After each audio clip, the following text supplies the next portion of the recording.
پیش ہے ہندی زبان میں اپڈیٹ۔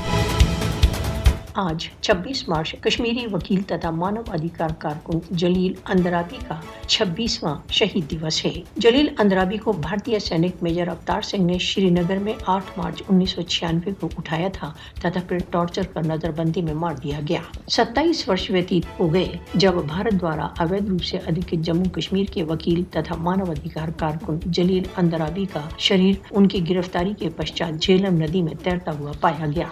जलील अंद्राबी को भारत द्वारा अवैध रूप से अधिकृत जम्मू कश्मीर में भारतीय बलों द्वारा मानव अधिकार उल्लंघनों की डॉक्यूमेंटिंग के लिए कत्ल कर दिया गया। जलील अंद्राबी अपने जीवन के अंतिम क्षण तक भारतीय सशस्त्र बलों द्वारा किए गए अपराधों की आलोचना करते रहे। 27 वर्ष की अवधि व्यतीत होने के बावजूद शहीद कश्मीरी वकील तथा मानव अधिकार कारकुन के परिवार को न्याय नहीं मिल सका है। जलील अंद्राबी ने अपना पूरा जीवन कश्मीर के लिए बलिदान कर दिया। जलील अंद्राबी तथा अन्य कारकुनों की भीषण हत्याएं कश्मीरियों की स्मृतियों में सदैव बनी रहेंगी। भारत द्वारा अवैध रूप से अधिकृत जम्मू कश्मीर की जनता जलील अंद्राबी जैसे शहीदों के बलिदानों को कभी नहीं भूल सकती।